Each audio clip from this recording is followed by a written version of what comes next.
الحمد لله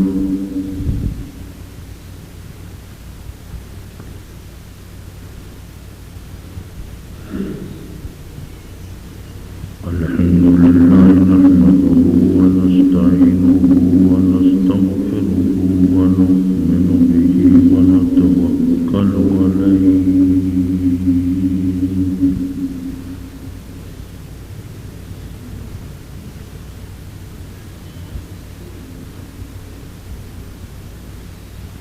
ونعوذ بالله من شرور أنفسنا ومن سيئات أعمالنا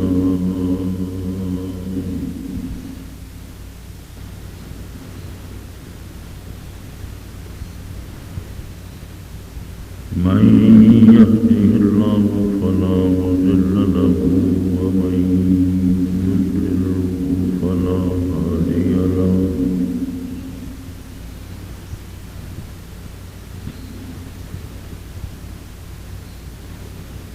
ونشهد أن لا إله إلا الله وحده لا شريك له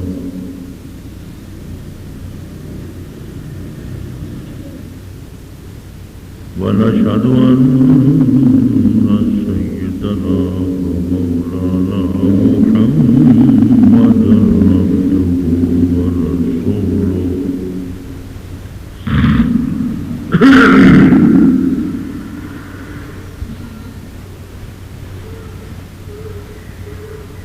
أما بعد فأعوذ بالله من الشيطان الرجيم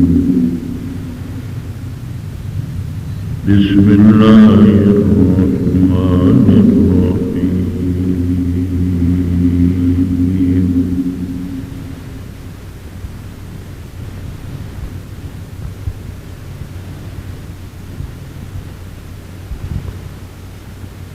وإذا قيل لهم آمنوا كما آمن الناس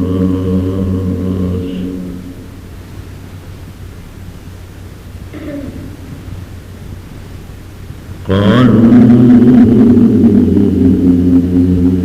أنؤمن كما آمن السفهاء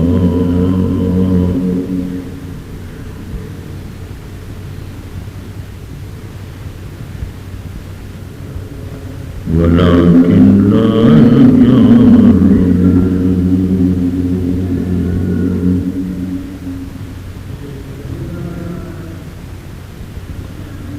وقال رسول الله صلى الله عليه وسلم لو كان بعدي نبي لكان عمر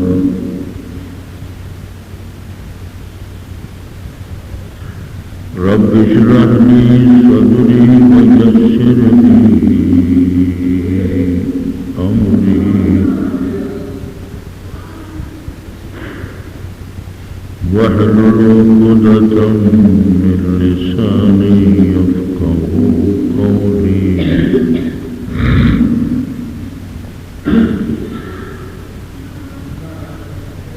سبحانك لا علم لنا إلا ما علمتنا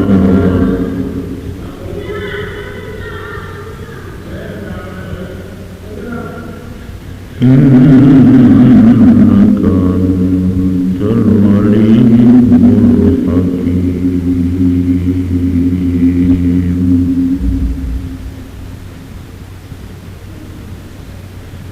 صدق الله مولانا العظيم وبلغنا رسوله النبي الكريم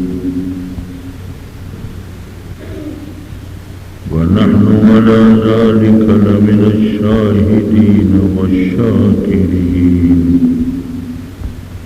والحمد لله رب العالمين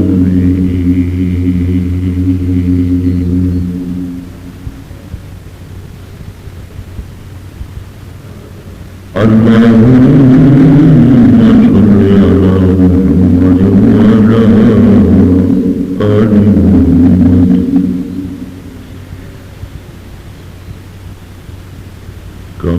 صليت على إبراهيم وعلى آل إبراهيم إنك حميد مجيد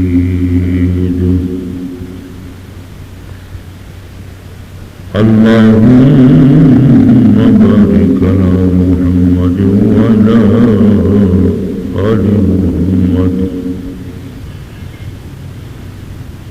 كما باركت على إبراهيم وعلى آل إبراهيم إنك حميد مجيد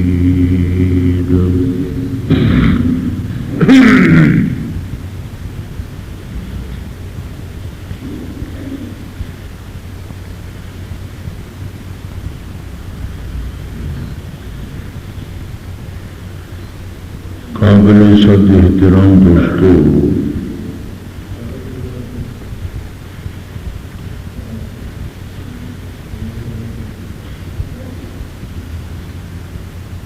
قرآن مقدس کی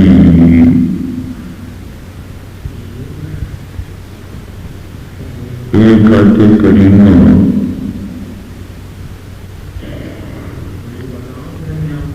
اور جناب رسول مقبول صلی اللہ علیہ وسلم کی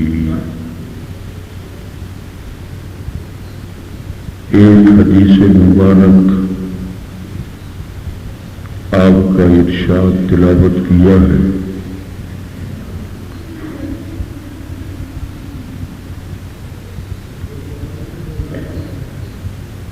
موضوع یہی چل رہا تھا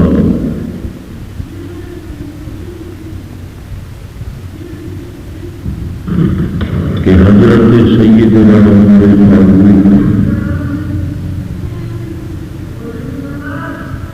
رضی اللہ تعالیٰ عنہ کو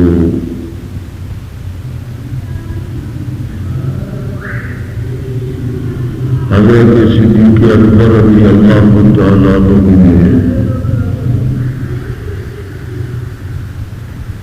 اپنی وفات سے قبل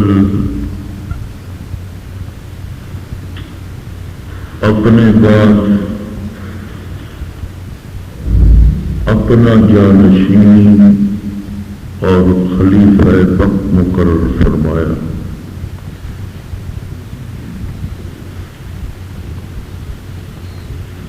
حضرت سیدنا عمر فاروق رضی اللہ تعالیٰ عنہ نے جب سے خلافت کا نظام سنبھالا تو حضرت عمر فاروق رضی اللہ تعالیٰ عنہ نے اپنے اسی زمانے خلافت میں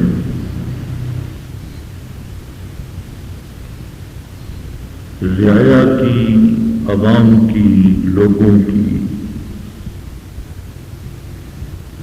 خبر گیری کے ساتھ ساتھ ہی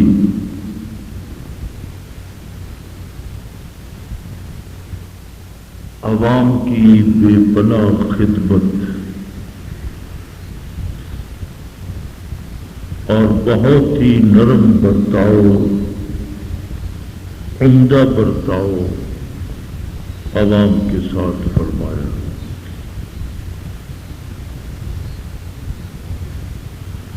حضرت سیدنا عمر فاروق رضی اللہ تعالیٰ عنہ کی خلافت میں جہاں خلافت کی حدود بڑھتی چلی جا رہی تھی، سرزمین خلافت بھی بڑھ رہی تھی، حدود بھی بڑھ رہی تھی، فتوحات در فتوحات ہو رہی تھی، وہ فتح یاد ہو کر آ رہا تھا۔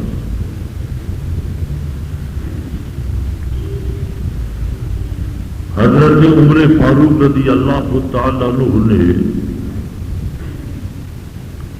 ارشاد فرمایا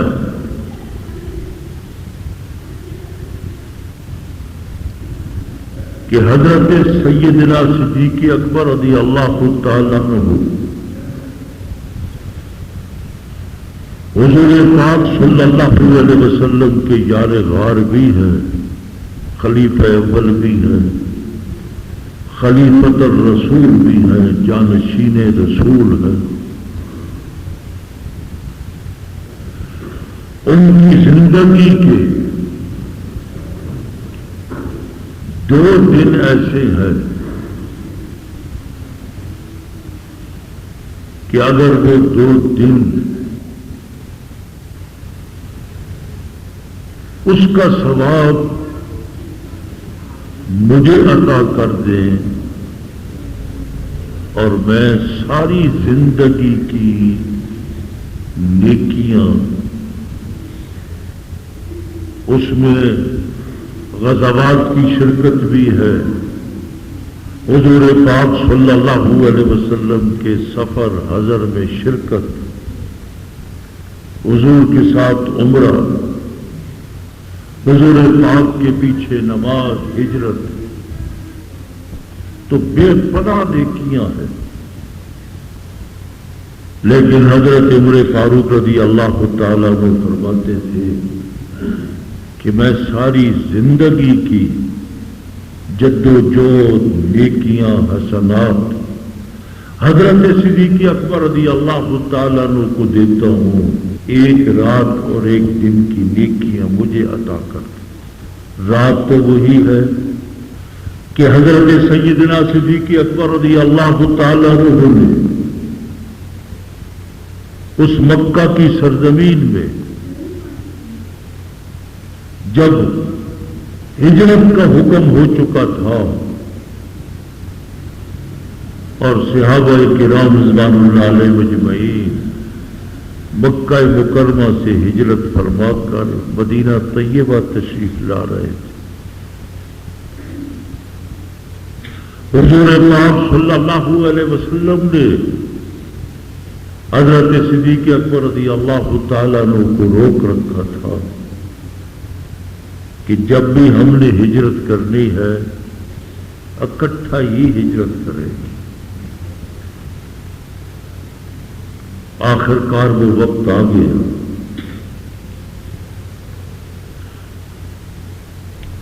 حضور پاک صلی اللہ علیہ وسلم نے گھر میں مکہ مکرمہ کے لوگوں کی جتنی امانتیں آپ صلی اللہ علیہ وسلم کے پاس موجود تھی، ساری امانتوں کو حضرت سیدنا علی کرم اللہ وجہہ کے سپرد کر دیا کہ یہ ساری امانتیں اپنے پاس رکھو اور میرے گھر میں میری چارپائی پر یہاں تم آرام کرو، لیٹ جاؤ۔ حضور پاک صلی اللہ علیہ وسلم رات کے کسی حصے میں گھر سے نکلے، مشرکین مکہ نے ہر قبیلے سے نوجوانوں کو جمع کر کے حضور پاک صلی اللہ علیہ وسلم کے گھر کا محاصرہ کیا ہوا تھا کہ جب بھی رات کے وقت حضور پاک صلی اللہ علیہ وسلم گھر سے نکلے، سارے مل کر نوجوان آپ صلی اللہ علیہ وسلم کو شہید کر دیں۔ ہر قبیلے سے، ہر خاندان سے اس لیے نوجوانوں کو منتخب کیا تھا کہ حضور پاک صلی اللہ علیہ وسلم کے خاندان کے لوگ ہاشمی، وہ حضور پاک صلی اللہ علیہ وسلم جب شہید ہو جائیں گے، قتل ہو جائیں گے، تو کسی کے خلاف کوئی ایکشن نہیں لے سکیں گے کیونکہ ہر قبیلے کا نوجوان تمام قبائل کے ساتھ لڑائی لڑنے کی بڑی مشکل ہوگی. اگر کوئی ایک قبیلے کا آدمی وہ حضور پاک صلی اللہ علیہ وسلم کو شہید کرتا ہے تو پھر ہاشمی اس کے خلاف چارہ جوئی کریں. یہ حکمت اور یہ فلسفہ تھا جس حکمت و فلسفہ کے پیش نظر ہر قبیلے سے. لیکن حضور پاک صلی اللہ علیہ وسلم جب امانتیں سپرد کر کے نکلے، راستے میں گلی کوچے میں جگہ جگہ نوجوان کھڑے ہوئے تھے. اللہ تبارک و تعالیٰ نے حضور پاک صلی اللہ علیہ وسلم کو حکم دیا کہ اے میرے حبیب لبیب صلی اللہ علیہ وسلم سورہ یاسین پڑھتے چلے جائیں. آپ نے سورہ یاسین شروع کر دی.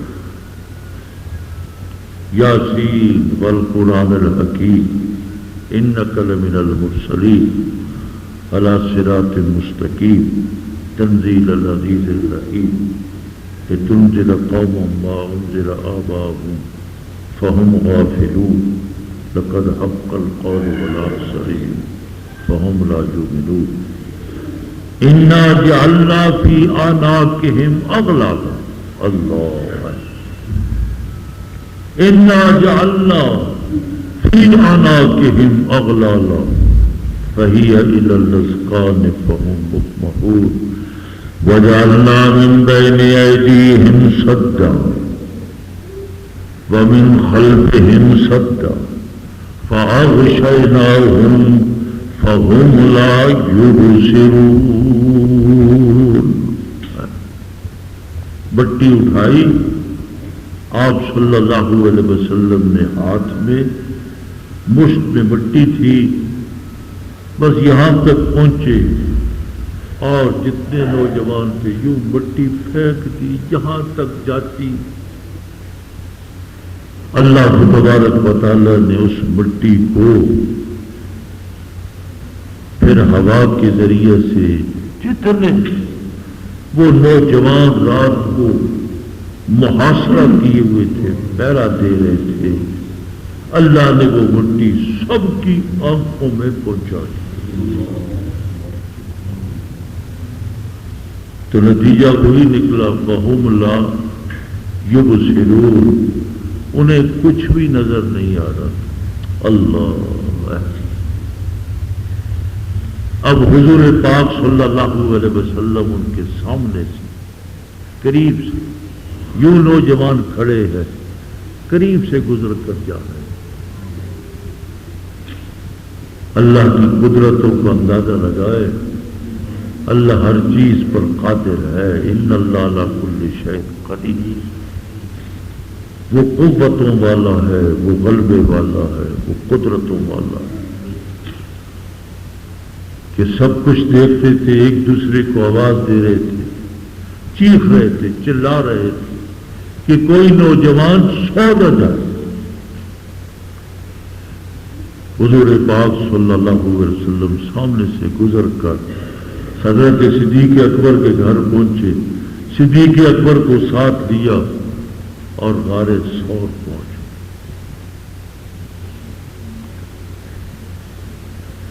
تو حضرت صدیق اکبر رضی اللہ تعالیٰ عنہ کی یہ رات، حضور کی یہ رات ہجرت والی رات، جبکہ دشمن پیچھے لگا ہوا ہے، یہ اتنی اعلیٰ عرفہ ہے، اتنی بلند اور بالا ہے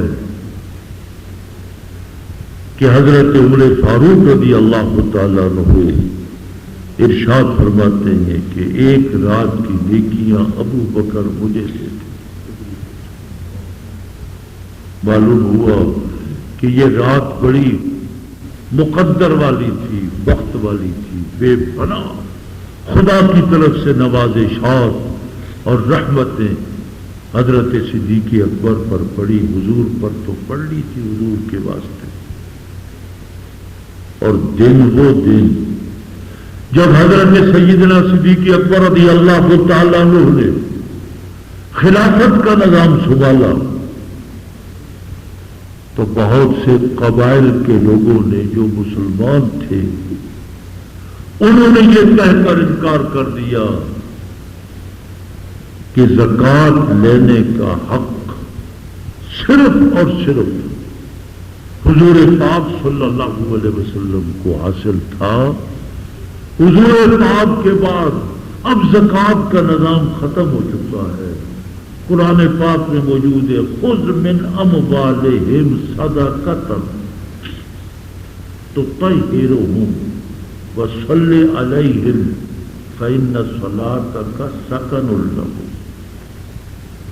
یہ صرف اور صرف حضور پاک صلی اللہ علیہ وسلم کو خطاب ہے کہ اے میرے پیغمبر، اے میرے حبیب لبیب، آپ لوگوں سے زکوٰۃ لیں تاکہ زکوٰۃ کا مال ان کے باقی مال کو پاک کر دے. زکوٰۃ لینے کے بعد وصلی علیہم، پھر ان کے لیے دعا بھی فرمائے. فإن صلاتک سکن لہم، آپ کی دعا ان لوگوں کے لیے باعث تسکین اور باعث سکون. جب قبائل نے انکار کیا تو حضرت صدیق اکبر رضی اللہ تعالیٰ عنہ نے اعلان کیا کہ جو زکوٰۃ نہیں دے گا ابو بکر اس کے خلاف جہاد کرے.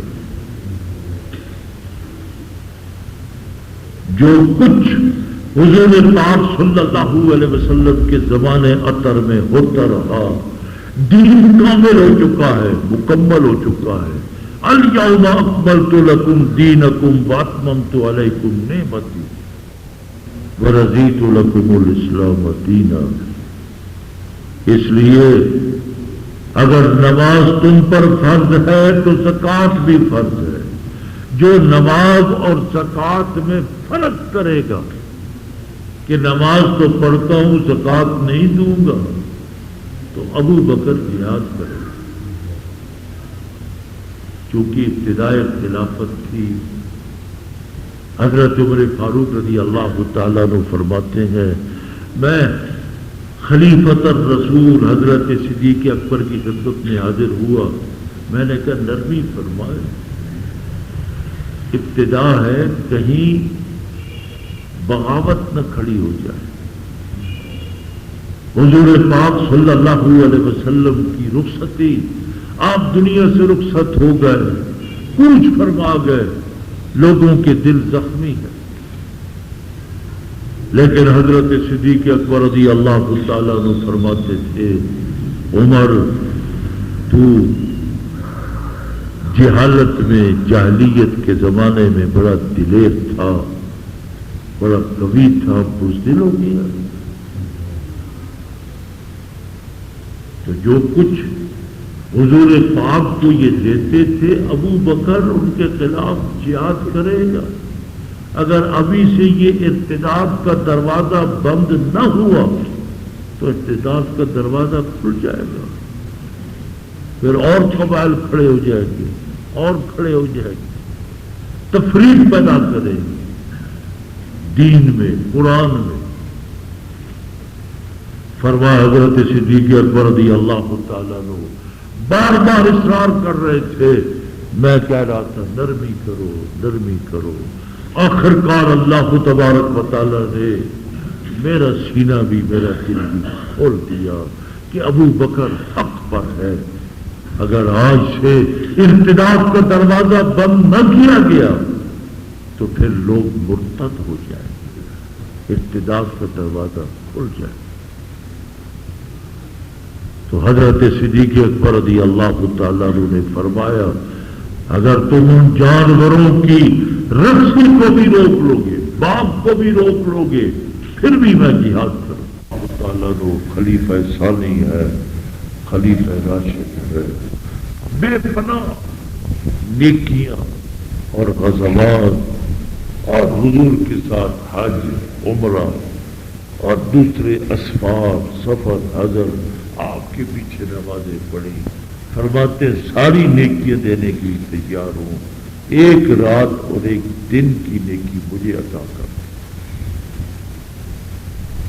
تو اندازہ فرمائیں اللہ تبارک و تعالیٰ نے حضرت عمر فاروق رضی اللہ تعالیٰ عنہ کا دل دماغ عوام کے لیے، عوام کی خدمت کے لیے اللہ نے کھول دیا تھا، اور آج بھی اس امت کو کسی عمر کی ضرورت ہے۔ آج بھی پوری امت مسلمہ یتیم ہے، کوئی لیڈر نہیں، کوئی قائد نہیں۔ ہمارے ملک کا معاملہ آپ کے سامنے موجود ہے کہ صدر مشرف وہ ملک پر قابض ہے، اور ملک پر قابض ہو کر فوج ہے، فوج سے عوام لڑنا نہیں چاہتی، صرف فرد واحد، وہ فرد واحد وہ حکمرانی کر رہا ہے، جو فرد واحد کہے وہ صحیح ہے اور جو کوئی اور کہے وہ غلط ہے۔